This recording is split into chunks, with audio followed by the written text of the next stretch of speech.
Bonjour, bonjour. Je suis ravie que tu sois là. Sois la bienvenue à cet épisode d'équilibre et de chaos. Je suis Prelate, c'est un immense plaisir d'être ici avec toi aujourd'hui. Aujourd'hui, j'enregistre cet épisode avec un peu de peur, beaucoup en fait, parce que j'ai beaucoup réfléchi avec moi-même. Les amis, est-ce que je commence à ressembler un peu à une coach ? Et pourtant, il y a beaucoup de coachs que j'aime et que j'admire. D'ailleurs, il y a une coach américaine qui s'appelle Marie Forleo, je ne sais pas si tu la connais ou pas, mais elle a transformé ma vie. Je suis son travail depuis très longtemps, je ne peux même pas dire depuis combien d'années, mais vraiment depuis très longtemps. Elle est en ligne depuis plus de 10 ans, tu sais, j'ai toujours suivi son travail. Je l'ai toujours appréciée, elle a été une grande influenceuse dans ma vie et dans ma carrière. Mais je ne suis pas coach, n'est-ce pas ? Et donc j'étais un peu hésitante en enregistrant des épisodes pour vous, de peur que tout à coup ça ait une vibe un peu coach. Je ne veux pas que ce soit ainsi car ce n'est pas moi. Je suis simplement une personne réelle qui partage avec vous les dilemmes d'une yogini moderne. Et dans l'épisode d'aujourd'hui, je vais partager avec vous mon dilemme actuel qui est le dilemme avec ma voisine. Mais surtout, une invitation très sincère, très honnête à t'asseoir, à te connecter avec toi-même, avec ta respiration. D'accord ? Je vais déjà vous dire, les amis, que je n'aime pas quand j'écoute un podcast et que la podcasteuse dit « Commençons ce podcast en étirant ta colonne vertébrale et en prenant une respiration profonde ». Me voilà à dire ça, n'est-ce pas les amis ? Car finalement, on crache en l'air. Pourquoi ? Pour que ça nous retombe dessus ? Et parce qu'aujourd'hui, je réfléchissais vraiment au pouvoir de la respiration. Et je veux que tu le fasses avec moi, s'il te plaît. Fais-le avec moi. Ne me laisse pas toute seule, d'accord ? Alors, allons-y, si possible. Prends un petit moment là où tu es pour t'asseoir avec le dos bien droit. Observe un peu. Comment vont tes épaules, ton visage ? Comment tu te sens aujourd'hui, en ce moment ? Prends un moment de pause, si possible. Ferme les yeux. Inspire profondément par le nez. Retiens, fais une pause, ouvre la bouche, expire, relâche et observe. Comment, avec cette expiration, tout ton corps réagit pour que tu puisses fondre comme une glace en été. On fait encore 3 respirations ensemble. Ne me laisse pas toute seule, hein ? Ne m'abandonne pas, s'il te plaît. Je suis là toute vulnérable avec toi. Viens avec moi. Encore 3 respirations comme ça. Allons-y. Inspire profondément par le nez. Inspire. Inspire, retiens, fais une pause. Ouvre la bouche et expire. Inspire profondément par le nez en allongeant la colonne vertébrale, le sommet de la tête vers le ciel. Fais une pause dans ta respiration, observe ton cœur battre. Ouvre la bouche et expire. Relâche les épaules, relâche la mâchoire. L'espace entre les sourcils, relâche encore une fois ensemble, inspire profondément par le nez, garde l'air, pause, ouvre la bouche et relâche, vide. Comme il est merveilleux, le pouvoir de la respiration, et je pourrais parler de l'aspect plus technique de la respiration. Si vous voulez que je parle de l'aspect plus technique, vous pouvez me le dire ici, dans les commentaires, et je le ferai. Un épisode plus technique, d'accord ? Pourquoi la respiration est-elle si magique ? Pourquoi la respiration fait-elle des merveilles et des délices en nous et dans notre corps ? Au revoir.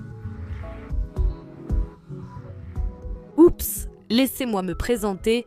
Profitez du fait que je parle de respiration ici et vous dire qu'à l'intérieur du pack pour débutants, nous avons un bonus fantastique que je n'arrive même pas à croire que c'est un bonus. Là-bas, il y a la série « Découvrez le pouvoir de votre respiration ».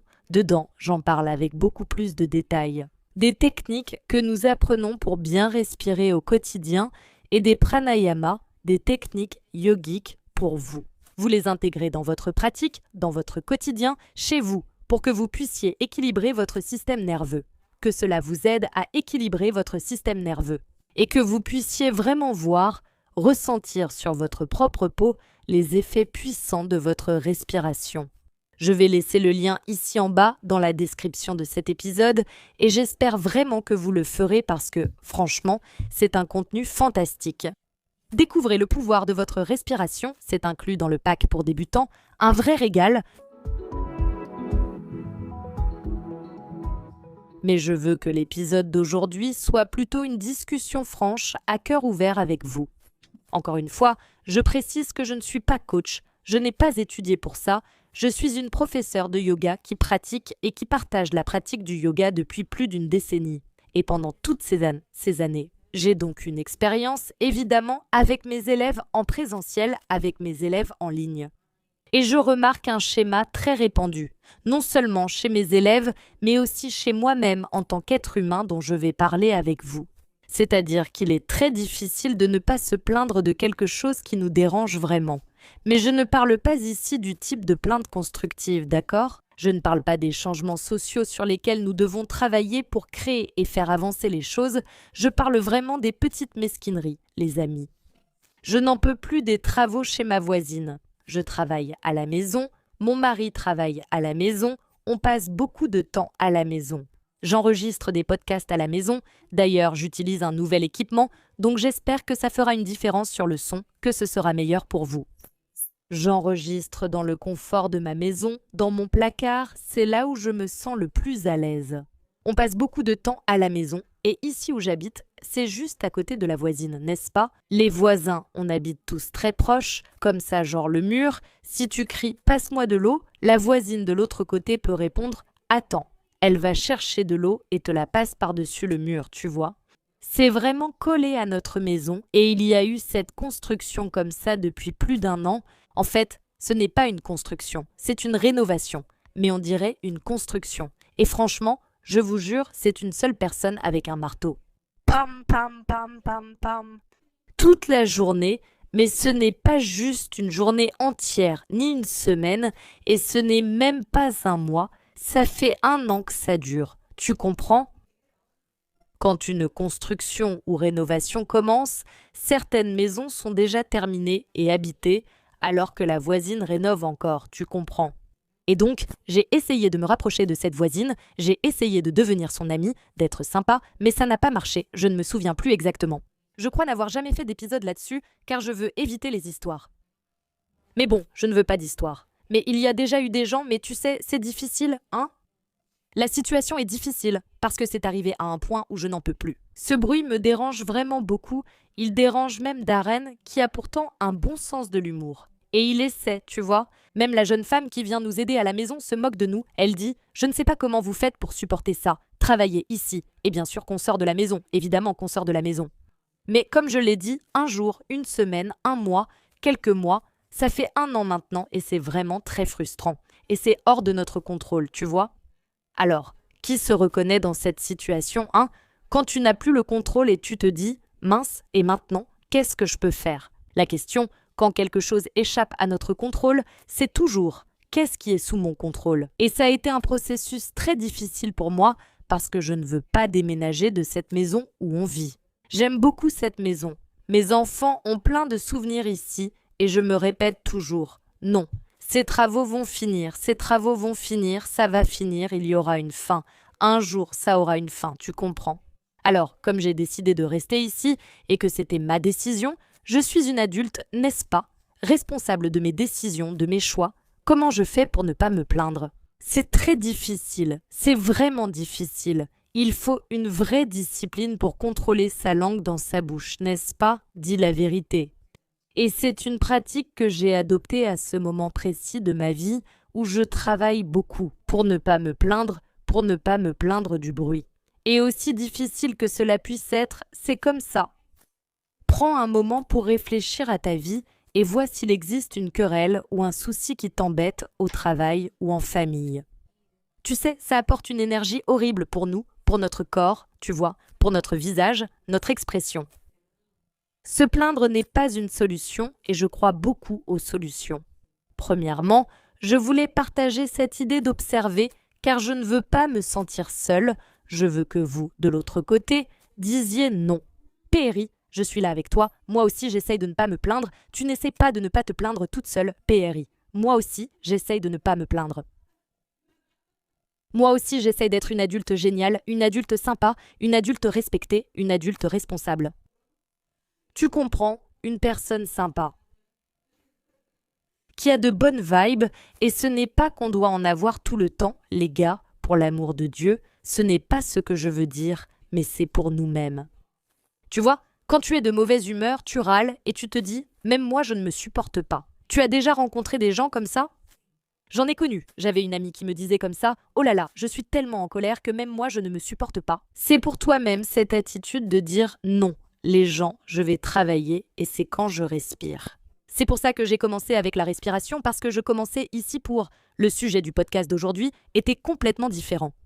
Mais il y avait du bruit, ça ne s'arrêtait pas, ça ne s'arrêtait pas, ça ne s'arrêtait pas, ça ne s'arrêtait pas. Et j'ai dit, les filles, j'ai besoin de respirer, et cette respiration, la respiration consciente, vous voyez, elle, très souvent, elle finit par être perdue, parce qu'on se sent encore très distraite, déconnectée de notre corps. La grande majorité des gens, n'est-ce pas ? Des millions de personnes passent toute la journée assises ou debout, de façon sédentaire, n'est-ce pas ? Les emplois d'aujourd'hui, la grande majorité d'entre eux, dans la société dans laquelle nous vivons actuellement, font que nos corps ne bougent pas naturellement au cours de la journée.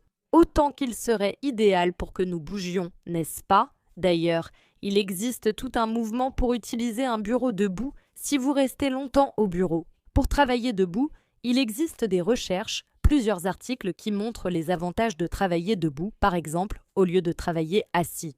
Donc, notre corps a besoin que nous fassions des pauses, que nous nous connections à lui, et la respiration est un outil, oui, très important, très puissant, qui fait toute la différence. Respire, ce podcast, cet épisode d'aujourd'hui, est votre rappel de faire une pause, de respirer et de savoir que vous n'êtes pas seul, n'est-ce pas ? Parce que je ne suis pas seule, dis-le-moi encore une fois que je ne suis pas seule, et essaie de ne pas te plaindre, s'il te plaît. Et un autre point que je voulais vous apporter, c'est justement d'observer les personnes qui vous accueillent et qui vous soutiennent. Que ce soit votre partenaire, une personne proche qui vit avec vous, un colocataire, un ami proche, un meilleur ami, qui sait, ou une personne, une tante, parfois une tante éloignée, qui est là, toujours, tu sais, à vous encourager, à vous soutenir. Et c'est par des petits détails.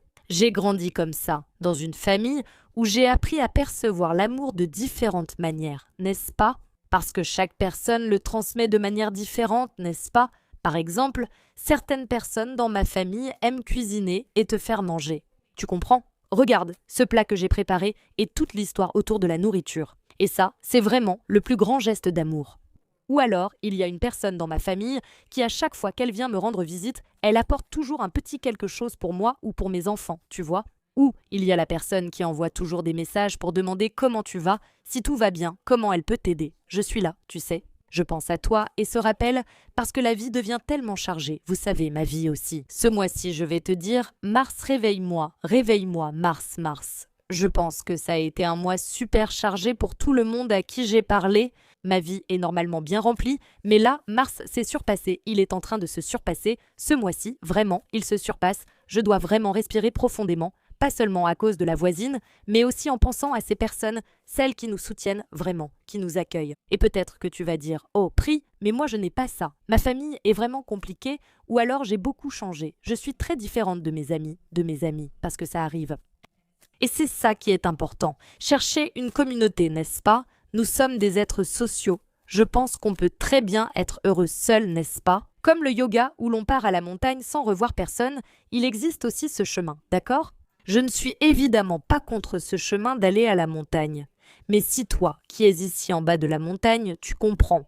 Toi qui as choisi de te socialiser, toi qui as choisi cette vie, tout comme moi, il est important que nous honorions cela. Alors, tout à coup, tu envoies cet épisode à quelqu'un pour dire « Hé machinette, j'ai écouté cet épisode avec Pri et je me suis souvenu de toi, ma chère. Parce que tu es la personne qui me soutient, tu es celle qui me fait me sentir aimée. Tu es la personne qui me dit d'aller de l'avant, qui m'aide à avoir plus confiance en moi. C'est important qu'on en parle. Et je dis ça parce que j'avais aussi une conversation aujourd'hui où j'ai dit comme ça « Et alors, on va mourir, non ?» Et les gens ont écarquillé les yeux. C'est ça, Pri, vraiment, on va y passer. Mais il faut qu'on en parle. J'ai dit, tu imagines des réunions avec Pri, du lait basique, non? On va à une réunion avec Pri, du lait. Nous allons mourir, tous nous allons mourir, nous le savons. Mais à certains moments, il est important de se rappeler de ce petit détail dans notre vie. Parce qu'il a en effet le pouvoir de transformer la façon dont nous vivons notre quotidien. Et oui, la vie est un grand cadeau. Très souvent, je me demande, vous savez, comment puis-je me placer, m'encapsuler, n'est-ce pas? Pourquoi j'aime autant le yoga? Pourquoi est-ce que cela m'encapsule? Y a-t-il un mot qui me permet de transmettre aux gens ce que je ressens? Est-ce qu'il y a une phrase? Et je suis en train d'écrire mon livre qui sortira en 2023. Que ce livre sorte ou non, on m'appelle Pri. Late oh, je le sens, je mets de l'énergie, les gens, ce livre va sortir, et j'étais en train d'écrire mon livre et justement en train de penser à ça, de réfléchir à ça. Et je sens que pour moi, le message que je veux transmettre aux gens à travers mes cours de yoga, à travers mes publications sur n'importe quel réseau social, à travers ce podcast, c'est vraiment un amour et une passion pour la vie, vraiment. Et parfois, je sais que quand on est en pilote automatique, ou parfois quand tu es un peu déprimé, un peu abattu, pour une raison ou une autre, peut-être qu'on perd un peu ça, n'est-ce pas? Parfois, de cette passion pour la vie, alors un petit électrochoc comme ça, pour se rappeler la préciosité de cette vie, aussi cliché que cela puisse paraître. Les amis, parce que vraiment, moi, toi, n'importe quelle personne parmi les milliers de personnes qui écoutent ce podcast, on peut casser sa pipe demain, on peut casser sa pipe même aujourd'hui, et même si c'est peut-être une pensée un peu inconfortable pour la plupart des gens, il nous pousse à valoriser ce que nous avons, à voir la vie d'une manière différente. Je ne dis pas que cela concerne tout le monde, c'est pourquoi je ne veux pas être coach ni tenir de discours de coach, car je suis sociologue et politologue. Je suis une femme instruite, qui a voyagé, tu comprends, et parfois je me dis, franchement, je n'ai pas envie de parler de politique, de société, de culture ou de livres. Je ne veux pas parler de façon compliquée, parce que ça ne fait pas partie de mon image. Ce n'est pas ce que je veux transmettre aux gens. Je veux toujours avoir un vocabulaire très accessible. Je veux toujours avoir l'impression d'enlacer les gens et que les gens se sentent enlacés, tu vois? C'est très difficile de dire quoi que ce soit aujourd'hui, car ça laisse toujours la porte ouverte. Ah, mais elle a dit, par exemple, qu'elle allait valoriser notre vie, tu vois? Mais ce n'est pas si simple, parce que ce n'est pas possible que tout le monde ait de l'enthousiasme pour la vie.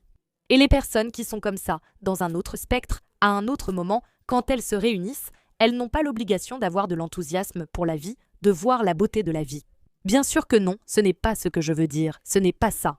Tu sais, si tu es dans ce moment-là, ou si tu connais quelqu'un qui traverse une période où cette personne n'arrive pas à voir la beauté de la vie et la fragilité de la vie. Ou, pire encore, une personne qui tout à coup a vraiment besoin d'une aide médicale pour qu'elle puisse valoriser sa propre vie.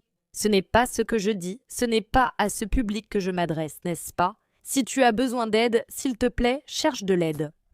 Je parle ici dans le sens le plus sincère et le plus authentique de ne pas passer ta journée en pilote automatique, de ne pas laisser la voisine, les plaintes ou soudainement une mauvaise énergie qui n'est peut-être même pas la tienne, t'empêcher de voir la beauté ou d'en profiter. Que tu sois présente dans ton propre corps, que tu accueilles ton propre corps, parce qu'on vit à l'intérieur de notre corps, on vit dans notre tête, c'est là où on passe la majeure partie de notre temps. Alors, avoir ce moment pour t'accueillir, pour célébrer ton corps, pour faire un peu de ménage dans ton esprit, accueillir aussi ton esprit, être présente, regarder autour de toi et dire « Waouh, waouh, je suis là, vraiment ». Je regarde autour de moi et je vois plein de baskets sales de mon mari ici dans le dressing et malgré ça, je me dis « Waouh, vraiment, waouh, mon mari est en vie, ses baskets sont là ». Je n'arrive même pas à croire qu'on a de l'argent pour avoir des chaussures, qu'on a des pieds. Tu sais, j'ai grandi à la campagne et je me souviens de personnes qui marchaient des kilomètres sans chaussures. Je me souviens de gens qui arrivaient à notre ferme avec les pieds crevassés, les pieds en sang. Donc pour moi, la grande majorité des choses est vraiment merveilleuse. Je ne veux pas perdre cette sensation et cette capacité à m'émerveiller des petites choses et des choses de la vie. Je sais que je suis très privilégiée, c'est plus facile pour moi de le dire, n'est-ce pas? Mais j'ai grandi dans un environnement où j'ai eu accès aussi bien à des personnes millionnaires qu'à des personnes qui ne savaient pas ce qu'elles allaient manger le lendemain. Littéralement, je me souviens que quand j'étais enfant, mon père et ma mère ont toujours été des personnes très généreuses. Et depuis toute petite, mon père m'a toujours un peu remise à ma place, tu vois, comme ça. Regarde, tu vas être une personne humble, tu ne seras pas arrogante, tu vas traiter tout le monde de la même façon, tu vas dire bonjour à tout le monde, tu vas serrer la main de tout le monde, tu vas regarder tout le monde dans les yeux. Et il n'y a aucune différence, peu importe les vêtements que cette personne porte, ou l'argent qu'elle a, ou non. Et ça, c'est quelque chose qui m'a vraiment marqué et qui est resté avec moi, tu vois. Donc j'ai bien conscience de mon privilège, j'ai bien conscience d'où je viens. Et je sais bien que je ne peux pas dire à une personne qui a faim « Hé, regarde comme le ciel est beau et merveilleux ». Mais c'est drôle parce que j'ai aussi beaucoup appris de ces personnes en grandissant dans la simplicité, la présence, l'humilité. Et je parle beaucoup alors que cet épisode n'était pas censé être très court, mais je partage un peu de mes dilemmes avec vous, n'est-ce pas? Et d'une certaine manière de mes angoisses d'être professeur de yoga, n'est-ce pas? Avec de nombreuses années d'expérience, en étant une personne instruite qui a beaucoup voyagé, internationale, et en même temps, je me sens quelqu'un de très terre-à-terre, pieds nus, je vis pieds nus et je ne veux diminuer les sentiments de personne. Si je parle de yoga ou de respiration, c'est que je sais que ça marche. Et il existe encore tellement de mythes qu'on doit déconstruire à propos du yoga, n'est-ce pas? L'un d'eux, c'est justement celui-là. Ah, respire, allez, tout va bien, n'est-ce pas?